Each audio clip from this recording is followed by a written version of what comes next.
Our third tactical session is going to focus on aggressiveness. And when I talk about aggressiveness, I just really mean body contact, right? I want players to understand that soccer is a physical sport and that we can be aggressive but controlled, and we can use our bodies to help us win the ball without, in a lot of cases, ever even touching the ball. So this is going to be a four different skills with rotation.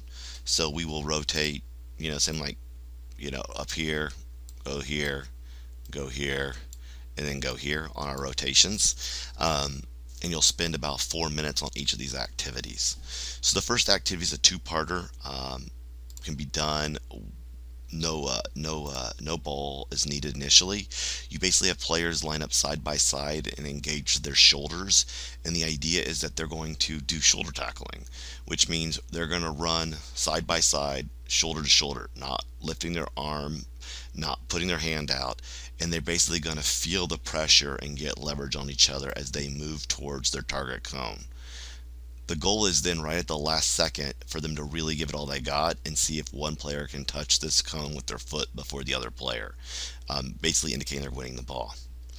You can mix up your group, so you can run this multiple people at the same time, but then have them mix uppy with each other so they feel different sized players. So smaller players going against the larger and vice versa, or more even.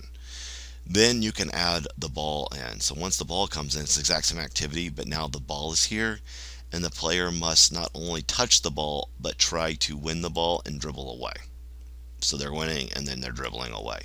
So that's the two variations. So spend 2 minutes here, 2 minutes here. The shielding activity, you'll have multiple people in this group. I'm just showing two, but there'll be multiple people. So one player uses their body, and they need to be basically, they're never trying to touch the ball. The player does shielding, using their body to shield. Player two is trying to move both left and right and find a way past player one to touch the ball. And player one is trying to shield for 10 seconds.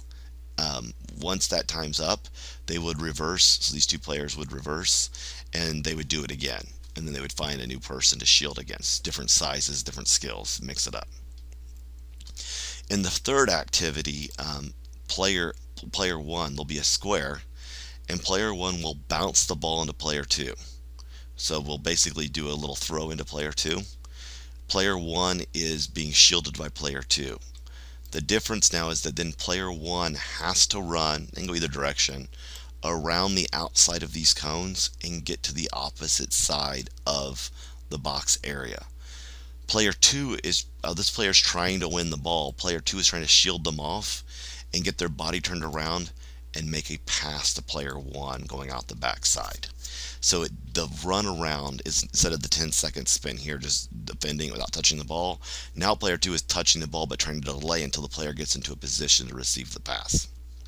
And then the final one, basically I'd run this with one coach, two lines. Coach is going to kick the ball out, and then it's who can get to the ball first. These players are both running towards the ball. Who can get to the ball first, win the ball, and then pass the ball back to the coach.